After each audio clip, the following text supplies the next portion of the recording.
So, welcome back to another Impact Sessions podcast with me, Nick Bramley. I've got a really interesting guest today, an actual returning guest. We'll explain which previous podcast episode he's been on shortly. But that guest is Ben Wilson, Managing Director of a company called MPM, Molds, Patterns and Models Limited, based in the outskirts of Leeds. We've entitled the podcast Leadership. It's not just a title or a concept, is it? Now, we'll explain more why we've done that, but without further ado, Ben, welcome back to the Impact Sessions podcast. Cheers, Nick. Good to see you. As always. Well, I mean, it's fair to say for the audience who might not know, we go back a fair long way. We're a bit sort of banterous about things like football. We're what I would call business associates, as hopefully as well as mates. But you've been a previous episode guest on the original series of the Impact Sessions, and if anyone wants to check Ben out, superb episode on episode 6. So why do you think I've invited you back to have another chat? I think you just feel sorry for me, so you wanted to give me a bit of exposure, or just the fact of I suppose we have a lot of conversations, and I get quite real or realistic about leadership. I don't particularly dress it up in any frills. I think it's a waltz and all sometime. You've hit the nail on the head. I love our conversations about leadership, and I love the fact that it feels like leadership to you and I is just a catch-all word, and people hide behind it and theorize about it. And if you look on LinkedIn, for example, there's a zillion and one kind of people commenting on it. But I do want to get real, and you're a manufacturer and a managing director of a successful manufacturing business. So do you want to briefly explain the situation for MPM, the business, a bit of a potted history of your role and why leadership's such a passion of yours? I think, well, obviously the sort of history of MPM, my dad set it up in 1978, and I was going into work, which he got told off by factory inspector. But I was going into work from probably age of 8, worship my dad. We're quite competitive. I wanted to do it bigger and better than he did. I saw probably some of the mistakes. I were always inquisitive, always watching, probably more of an observer than going direct with a question. And then I joined I went to work somewhere else, joined the family business in 1993. And I did literally start from the bottom. I'd be sweeping floors when I was 8 years old. And I think my leadership take is all about the people, and I probably, FD would say I have a chip on my shoulder. I'm quite protective of production because I've worked on all that, and I think that it's quite real, it's quite gritty on a shop floor, and I'm sat in a sustainably. In fact, that's not bad, is it? I'll leave lights off. Sustainability goes off on a sensor.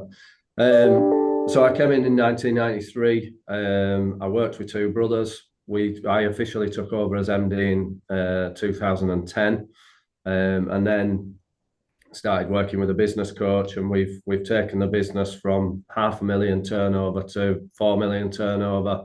We had a team of about 12 when we took over. Three of the brothers were part of that 12, and we're normally between 45 and 50 people on team over the last 12 months as an average. It's fair to say it's been a hell of a journey. We're going to explore some of that journey and what that means and what you've done and what you've learned and all that kind of thing. So calling the episode Leadership, it's not just a title or a concept, is it? The reason I have called it that is because I know you spent a lot of time on your own development as a leader. You absorb leadership ideas, you try and see what will work in your business, and they don't all work. I appreciate that. But I also know you get frustrated at that seemingly kind of one-size-fits-all approach to some people's leadership styles. Do you want to explain your personal take on leadership, particularly in a business that employs a diverse team, a growing team? You've got operational, financial, commercial pressures, and running a day-to-day business. What does leadership actually mean day-to-day to Ben Wilson? I think you've got to be there to help and support the team. And I know between us we're not massively into sort of quotes, but it's different strokes for different folks, and it'll be the same for any business. My leadership style might not work in a particular business, Would I slot into a corporate in centre of Leeds? Probably not. And I like to think that I'm self-aware enough to know that that's not for me. So what one person's leadership style looks like for getting the best out of their team might be slightly different in another team. And I think that's where you come in and you've got to be quite aware of your own leadership style, aware of how people want to be dealt with. I don't like the golden rule, treat people how you want to be treated. Well, if I'm making a cup of coffee for RFD and I treat him how I want to be treated, he's going to get a coffee with 1 sugar. He's going to spit it out because he wants 2 sugars in it. So it's how they want to be treated, as in the other person. And that's not always easy. And you're going to use different styles at different times. So for us, I quite like the situational leadership model. I think micromanagement's been stereotyped, overused, where I were really pleased when my daughters were micromanaged when they started learning to drive. I had no issue with it at all. First 3 lessons, direct them as much as you can, tell them when they're crap, tell them exactly what they should do. And so even in training, it can be quite directive, but some people will like the long way around. Some people will like a short abbreviated version. I think you get to coaching, supporting. But again, if you're not aware of your own natural inclinations and how that impacts on others, then again, I think that the whole leadership, it's not going to work the same in every business. It's not going to be spot on every time. I totally agree with you on that. And I think, exploring the sort of directive approach at the start of the kind of situational leadership model, you're absolutely right. You do need to start with direction, and sometimes you need to give more direction to people for longer because they take longer to absorb that information. And I think the key there is making sure that at some point that they have absorbed that information, they can take on board what they do. And the hour before your daughter's driving test, it would be quite patronising for the driving instructor to have said to her, "You do realise that's an accelerator, a brake, and a clutch." By then she should have taken that on board, I would have thought. So it is about horses for course. It is about timing.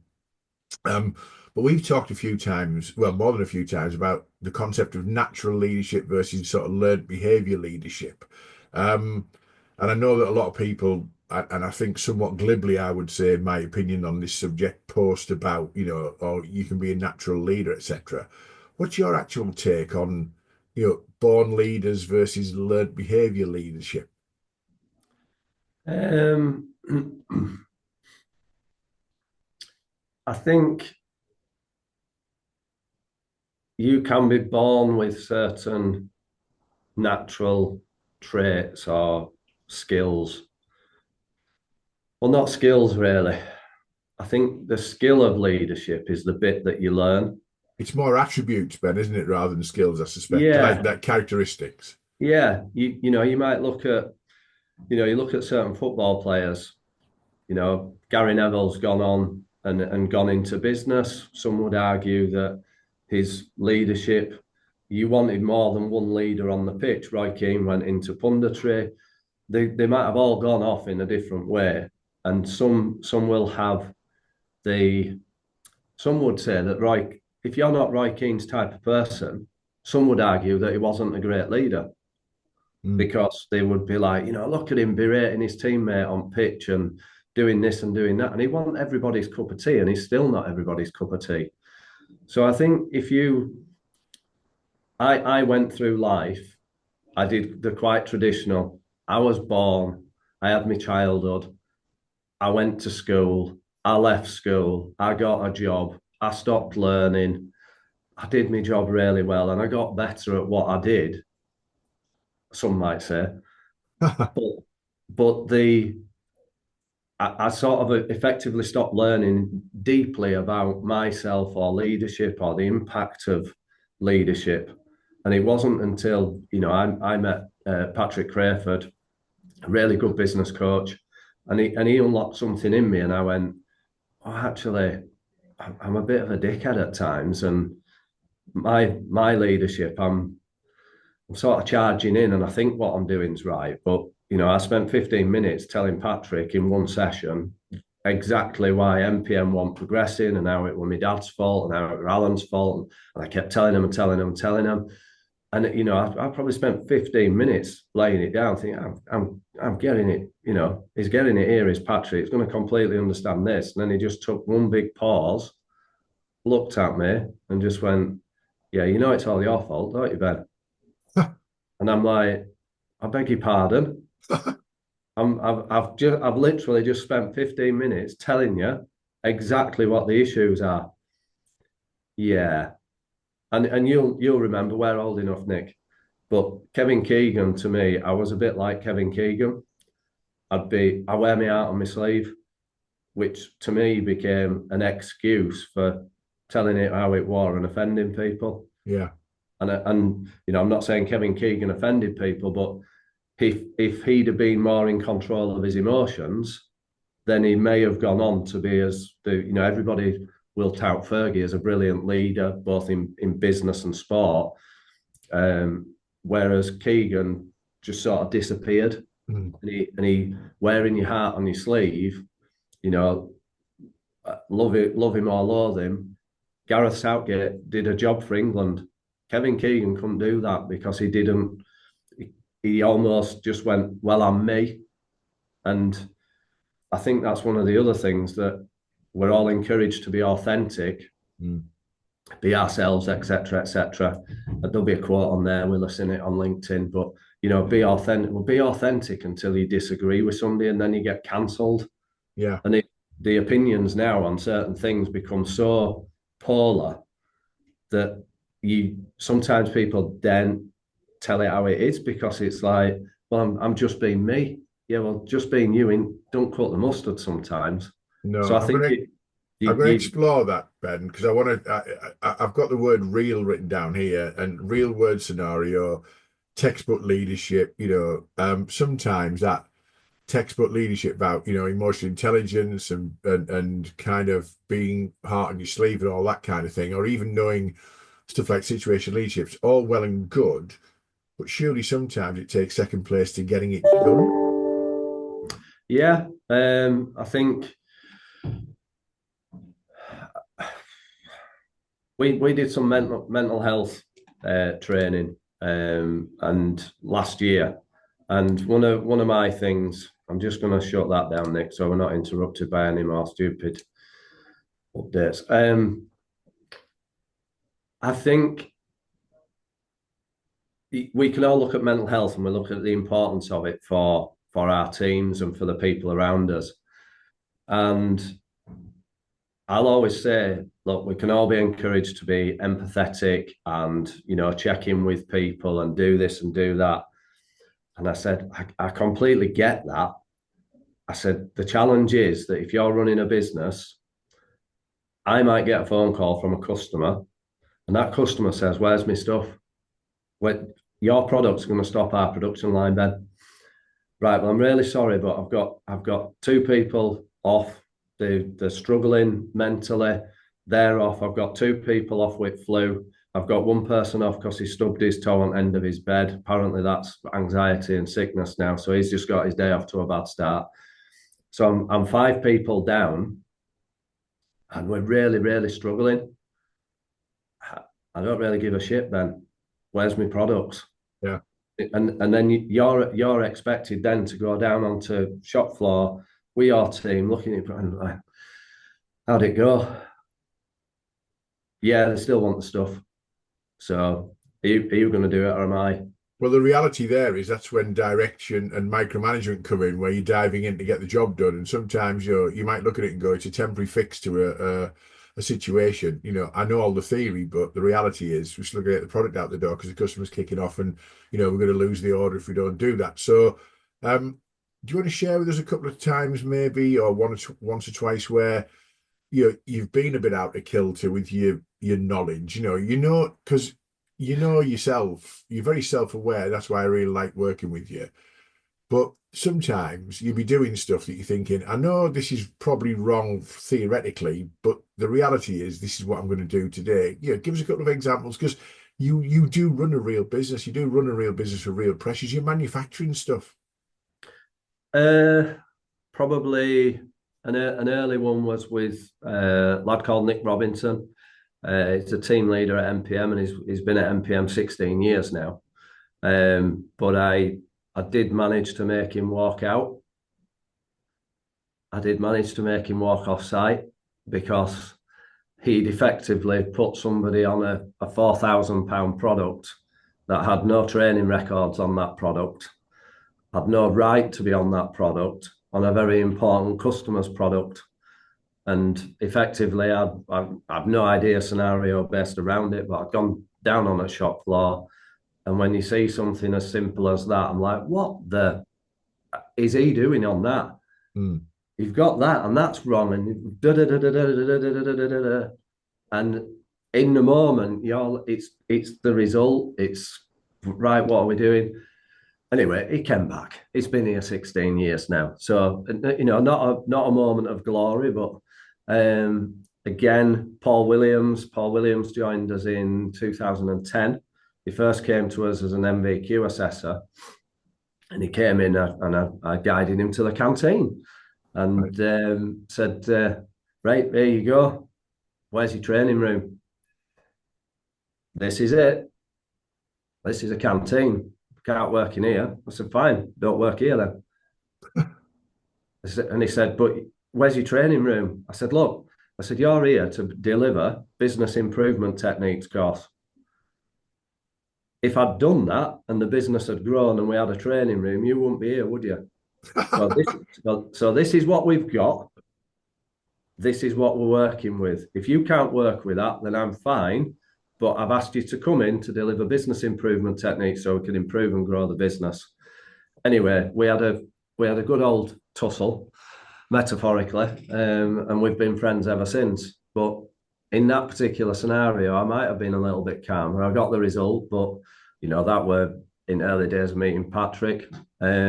Recently, I didn't want 4 or 5, mate. I mean, it probably sound like you got one a week here, but but I think it's been aware of it that you're going to go into, and that's shop floor. But I had a set to with the FD probably 12 months or more ago.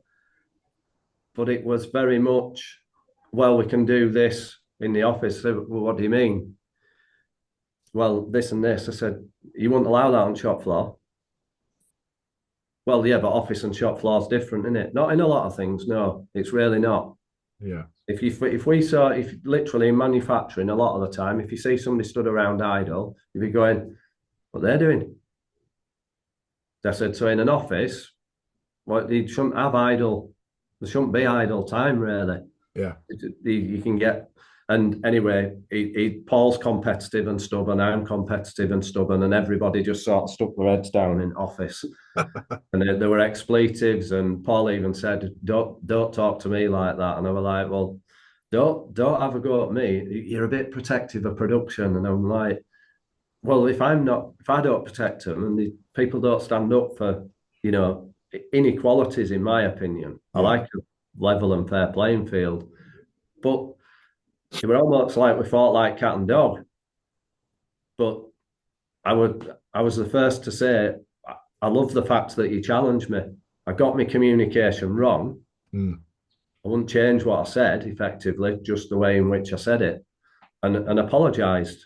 And we came back in following morning and shook it off, and you're good to go. So it's been aware enough to then reflect on it sometimes. I think it is that self-awareness. I think it is that also the reality of saying, I know I've got to get things done. I know we've got deadlines, pressures, all that kind of stuff. And sometimes we're going to dive into that sort of younger version of me, that competitive, get it done, get it out the door kind of guy. And you don't have time to do it, inverted commas, right. You just do it. And then it's the key to that, I guess, is reflecting afterwards, could I have done it differently or better? And I think that's really important. One of the key characteristics I see in some great leaders that I work with, and I will include you in that. I mean, great's probably a bit of a stretch, but stretching it a bit. But is resilience, and again, a pretty much overused word in a lot of cases. But where do you think resilience sits in terms of the importance in leadership? And can we explore some of the scenarios that you've had to deal with where your resolve and resilience are tested? I know you've had a hell of a journey, but at some point, the old phrase, and me with a motivational quote, bloody hate them, but what doesn't kill you makes you stronger and all that kind of stuff. Your suit of armor gets stronger as a result of incidents. Just talk us through some of the things you've had a hell of a roller coaster, but you're still here and you're still, pushing forward. What kind of things have been thrown at you to build your resilience, Ben? Uh, I think life. I think life teaches us a lot. I think there are many things that I would change in my early years, because it was all about work, and I think I got that almost stubborn, resilient, competitive streak from my dad. But I probably wish I'd looked down an avenue to learn more about myself in the earlier years, because, like I say, it wasn't until I really met Patrick. I think working in a family business, some will get along, some it's great and it's a great experience. For us, it wasn't. I think being stubborn is a quality, but any quality overused can become your downfall. Yeah. And I think there's an element of stubbornness in resilience, that you're not going to give up. You're going to dig your heels in. Yeah, we are powering through. So that was quite a tricky time. I think setting out working with two brothers when you'd not really got on in a family business, it was like, what are we doing? And then you go through that growth away, right, we want to do this, we want to do that. The financial pressures. I remember our insurance premiums going up one year, and I literally sat with my head in my hands, and Ashley was still on phone, the account exec that we're dealing with, and I'm like, what do you want me to do with that? I said, I ain't got any money in bank now. And it was quite hand to mouth in early days, because we were just throwing any money we were throwing back in investing in the team or the business, take it forward. And then 2018, lost the lot. We had a total lost fire. And that's where your different leadership styles come in. I probably spend 50% of my day curbing my natural instinct. After the fire, hang on, we're going here. This I can be directive, right? You go do that, I need, business continuity plan, I need disaster recovery. Let's get all that in. Dylan, go see that customer. Yeah. You're going to ring that customer, I'm going to ring that customer, we get that out. And trying to galvanize a team of 40 at the time, when you're worried about the jobs, insurance come round, they come round like reservoir dogs. You're thinking, oh my God. And it's their job to save the insurance company as much money as possible. Well, we came back from that, and I think we were less than 1% off the previous year's turnover. Yeah. How long were you out with that? We discussed this at length in episode 6 of the original series, but you weren't out very long, despite the absolute disaster of losing everything. It was a matter of weeks, wasn't it?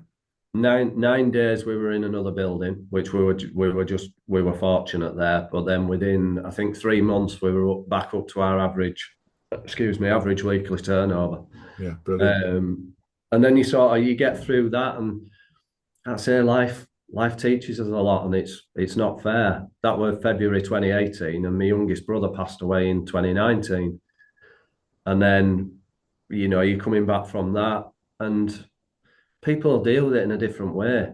Somebody said to John, I've worked with John for 25 years. His wife said, oh, you best be in early tomorrow because Ben and Dylan won't be in. And, Sid passed away on the Sunday. I came to work on Monday because the world will keep turning. So for me, it was like, right, Sid were part of MPM.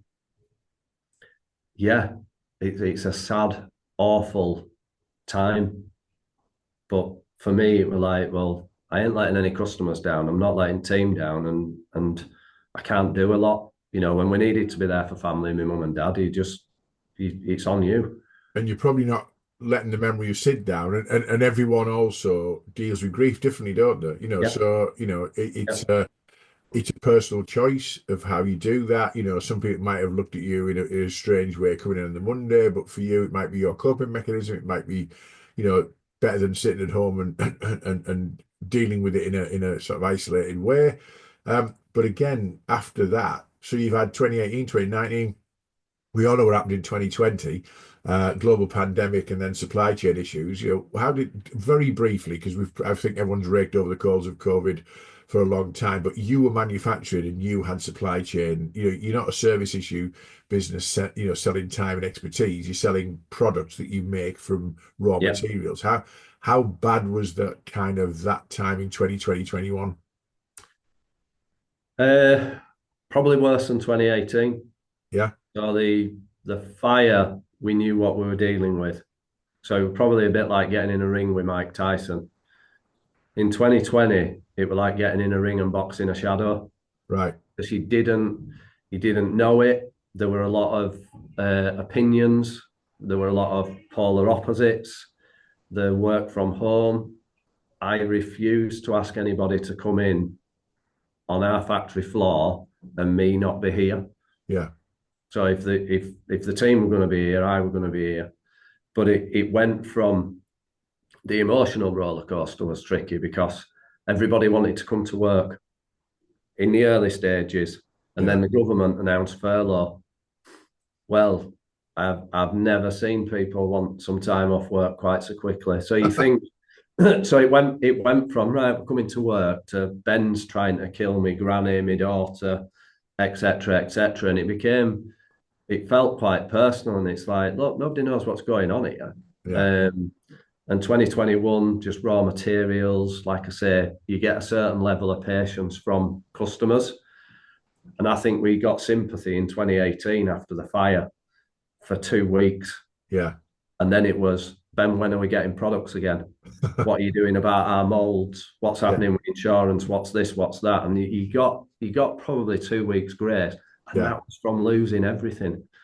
So we ran a skeleton team of 12. Both me and my brother still came in, and we remained open because we were a supplier to what was classed as key workers at the time because they deal with wastewater and sewage. yeah, So we're their sole supplier. So they rang in a panic almost saying, if you stop, we stop. And we were like, fine, we'll carry on. yeah. And so we had 12 of us for about 6 weeks.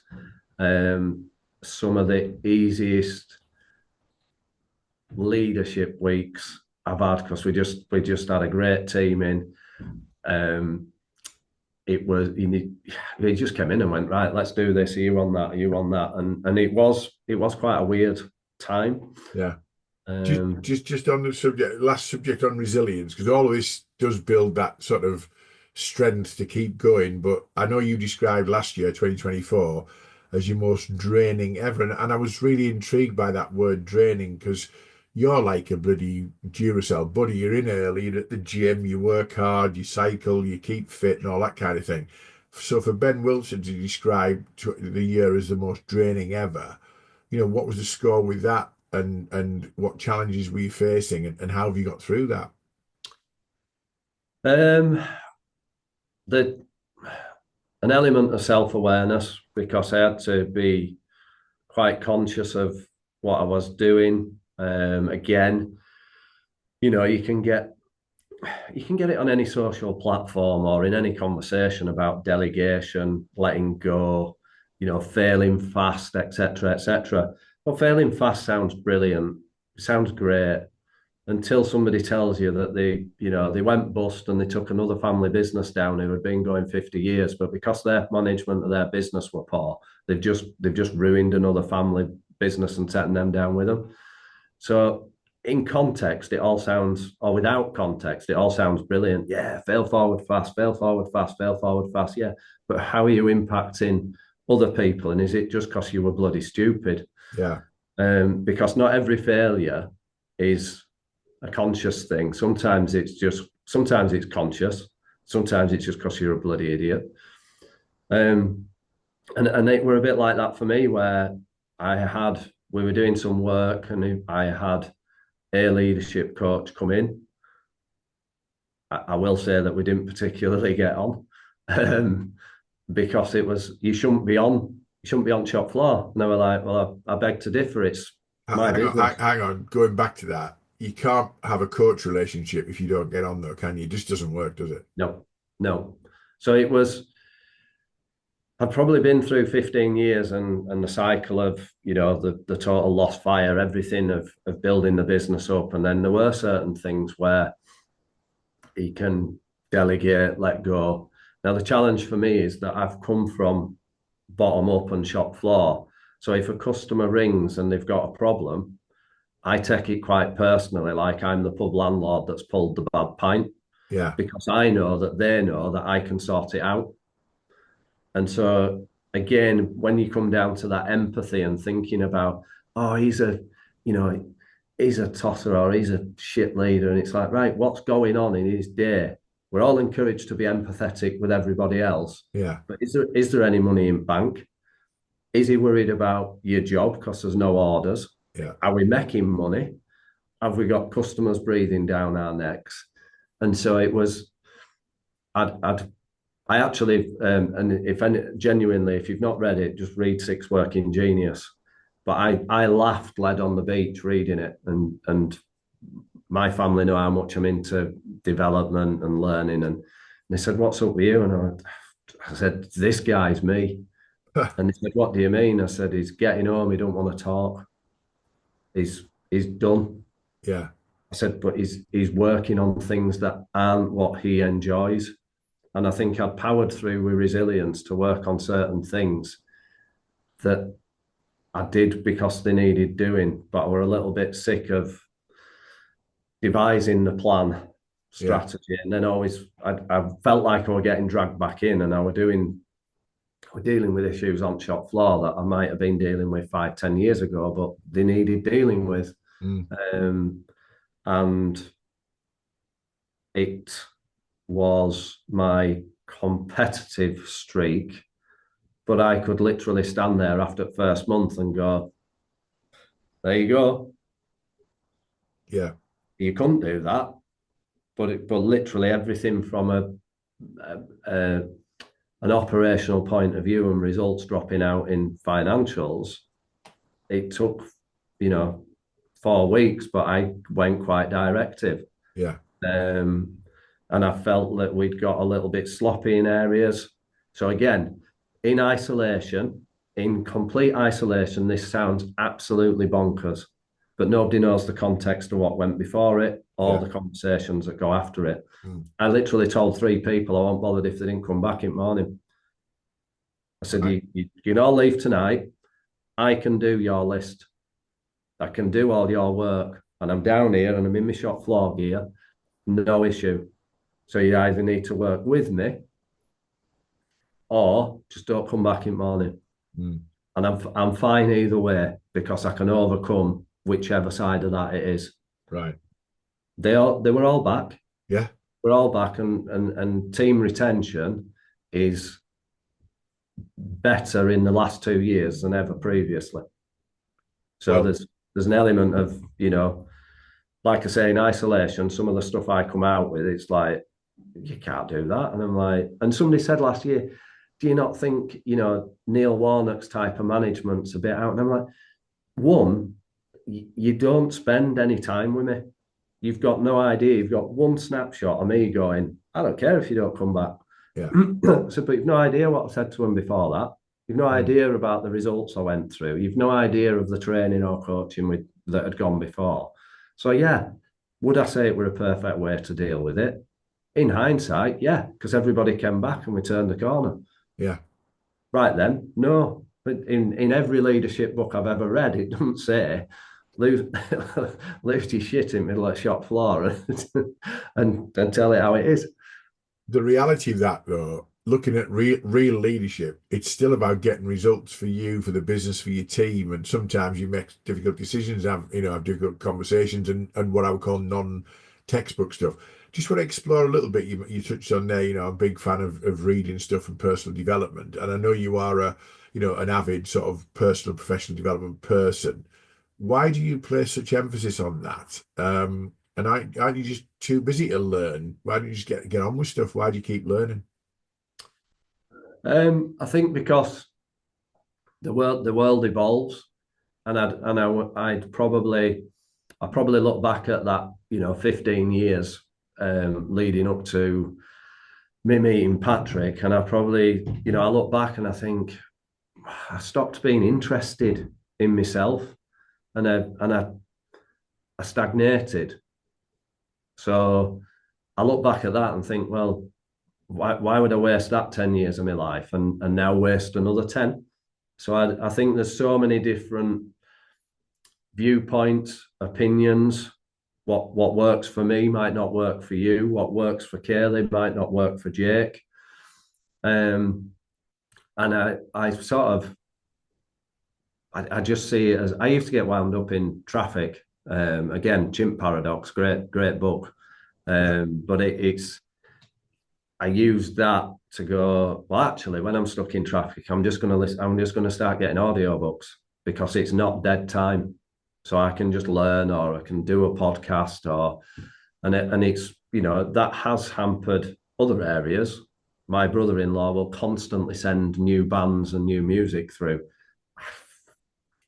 I've no idea now.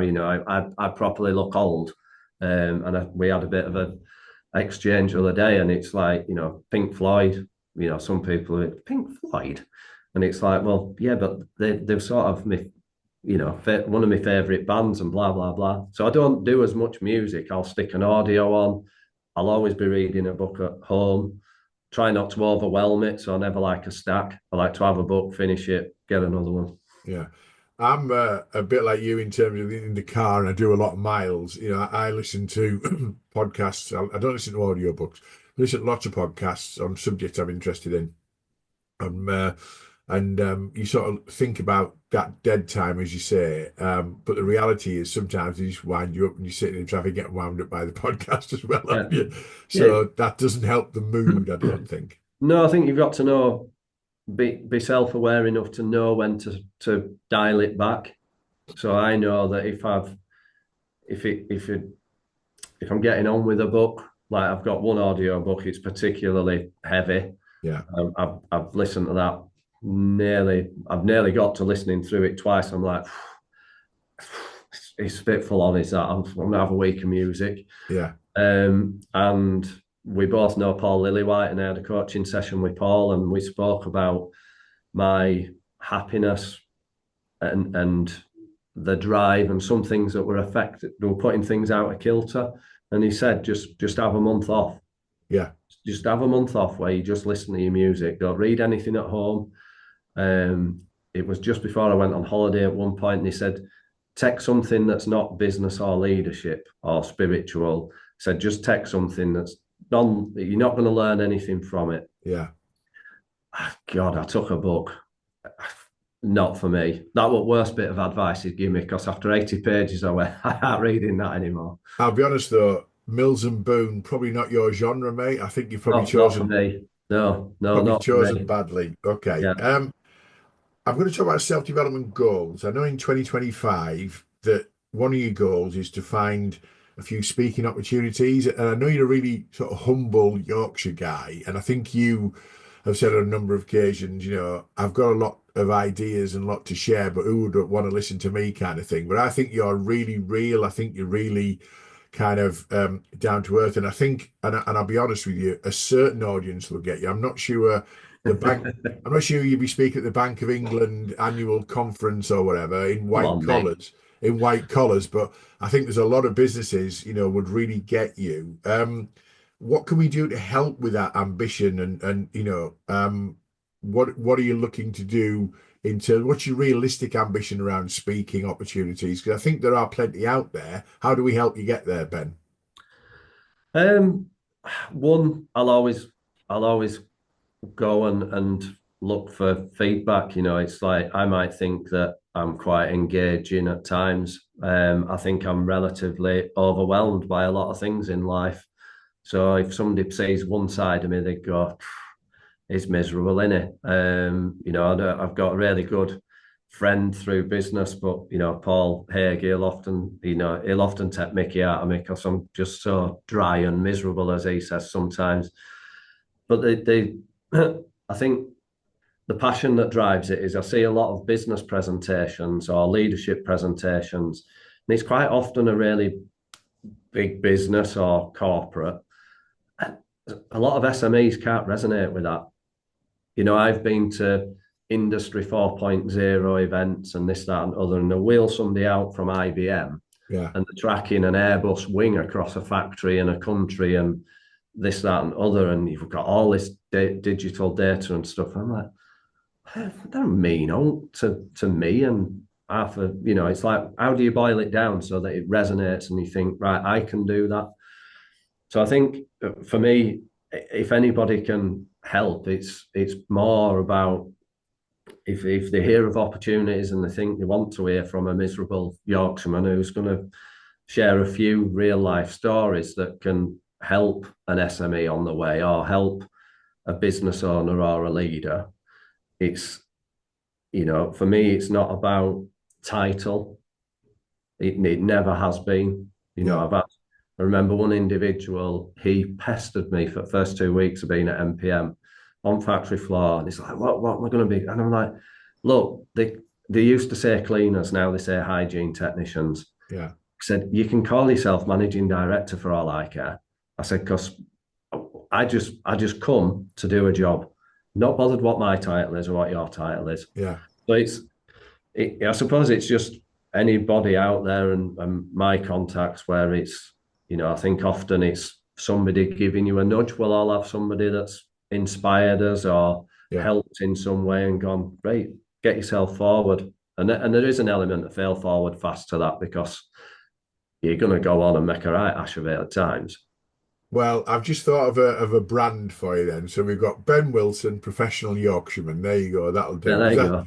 That sort of sums up, doesn't it? The kind of down to earth but practical and potentially a bit dour in some respects. But you're far from dour, but you've got that kind of I guess that kind of grounded, some people might look at it as that, but grounded approach to stuff.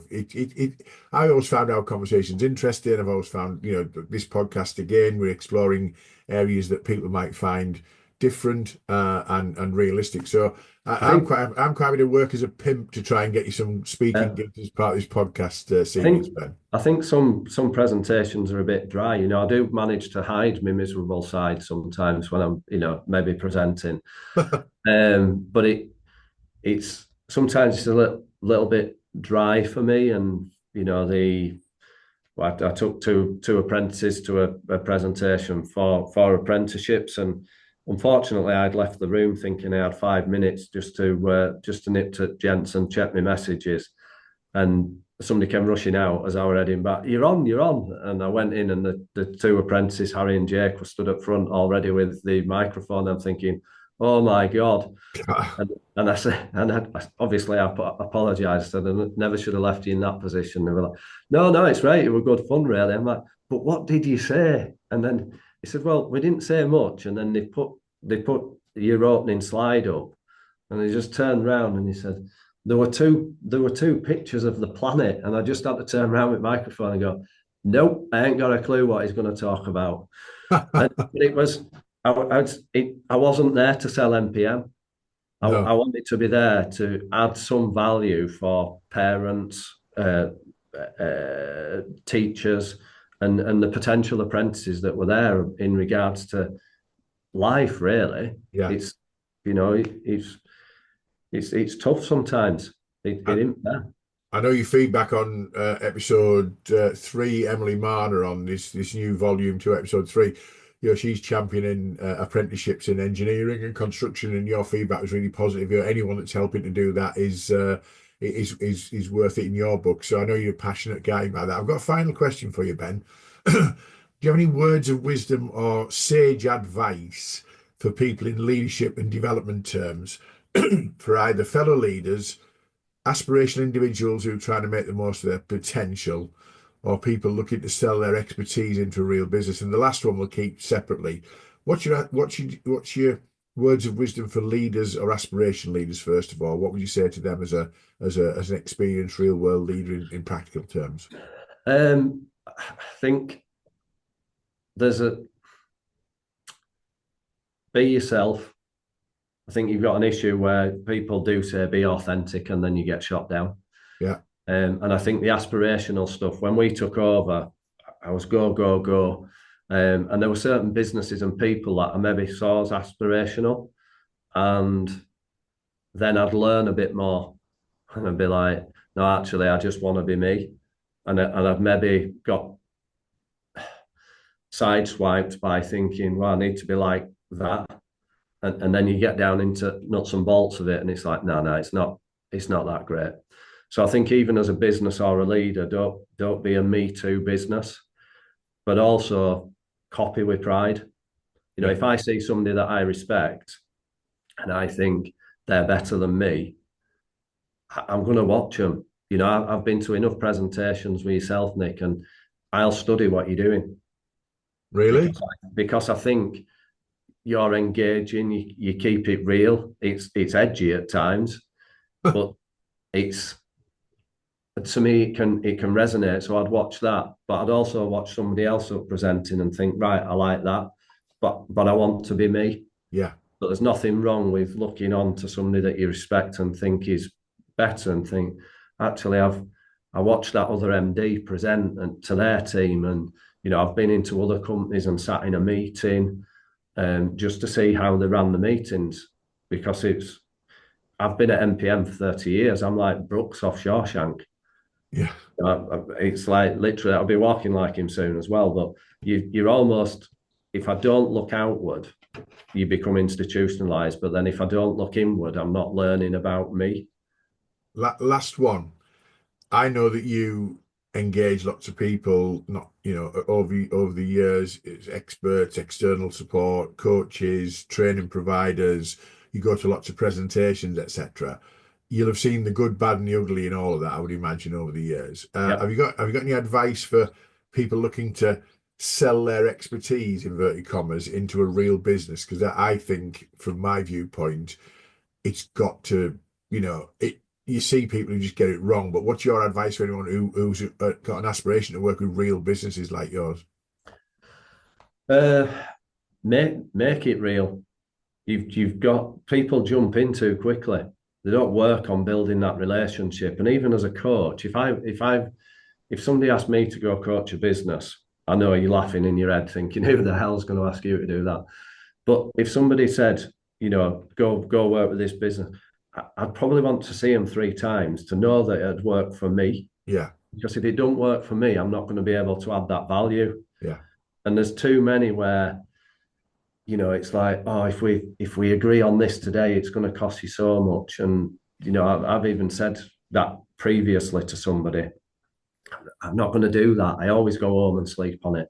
Yeah. And 5 minutes later, so shall we sign up to this deal? And I'm thinking, well, you're not doing the respect of listening to me. Yeah. I get that you're trying to close the deal, but it's not really happening. And now you've put me on back foot. Coaches, if you don't gel, I've done it through COVID where there was some funding available. I've not done some coaching for a while. I did 2 sessions and I rung up and I said, how the hell do I get out of this? And they said, why would you want to get out of it? And I was like, because it's rubbish. Yeah. Well, but it's free. I said, it is not free. No. It's wasting 3 hours of my life every time I sit down with them. Yeah. It's not worth it. And again, not everybody's going to get on with me. Not everybody's going to get on with you. Yeah. It's similar in coach. If a coach can deliver that much value and you don't get on and you can put up with it, brilliant. But it's also finding that right fit. If you get somebody that's purely driven by a pound sign and it's KPI, KPI, KPI, but not looking at the softer stuff, it's just not going to work for you. And it's, you know, I've been in that situation and it didn't work for me. So it's finding that fit, and the people that you trust, you know that you're going to get the best results and you're going to enjoy it. You work, I've worked with you for a long time, on and off. You work with people like, Paul Lillywhite on long term. You've got other long term people. That's relationship driven, isn't it? It's a rhetorical statement, really, as much as anything. I want to finish with something just as a statement as well. Surely all these experts exist on LinkedIn, and if they send you a connection request, you accept the connection request, and then 10 seconds later they're pitching to you. Surely that's exactly what you're looking for, isn't it? Ben, I know you got a real view of that one. It really, really does stun me that people can be so lazy. Because even if they look at some of my posts, they'll see that I comment and see things with you, Yeah, Paul Lillywhite, and then I'll get a coach that connects, and then within 5 minutes, it's like, oh, we can do this and we can do that, and it's like, but we've already got that, and MPM's not at that stage. So if you'd yeah, even remotely done your homework, yeah. it's yeah, it really does. We'll leave it there. I got one yesterday offering me business development consultancy, which, funny enough, is exactly what I deliver to my clients. But they're Yeah, offering me it, and I felt I felt proud and kind of honoured that they'd chosen me, and yeah, then just deleted the connection. yeah. Well, listen, Ben, as ever, thank you for being a really wise, thought-provoking, and engaging guest. I knew you would be. Quite a lot of reality in there, and for the audience seeking out Ben, his contact details. It'll be in the show notes. I'm just going to share with those who watch this on YouTube. I'll share the sort of the end slides, as it were, and basically let you know that, as I'm sure you know by now, that the Impact Sessions is available on all the usual podcast platforms: iTunes, Apple Podcasts, Spotify, Amazon Music, YouTube. We're even on Audible now, Google Play, Podbean, the lot really. Just search the Impact Sessions with Nick Bramley. They're also available on our website, which you can see on the screen, but it's just impactus-group.com. And again, just look at the podcast tab, and all the podcasts are available on there, both by audio and video links to YouTube. And Ben's contact details are on the screen, but I'll also put them in the show notes so that everyone who wants to contact him can do so. I would absolutely encourage anyone who's got an event where you want to inspire your team and think about leadership in a real and practical way, to think about having a chat with a no-nonsense Yorkshireman who's going to give you what you want and deliver it in a way that your audience will remember. So thanks again, Ben, for being a fantastic guest. I'll catch up with you very soon. Really enjoyed this episode, as I knew I would. And stay safe and stay well, mate. Pleasure, Nick. Thanks for having me. No problem. All right. Cheers. Catch you soon.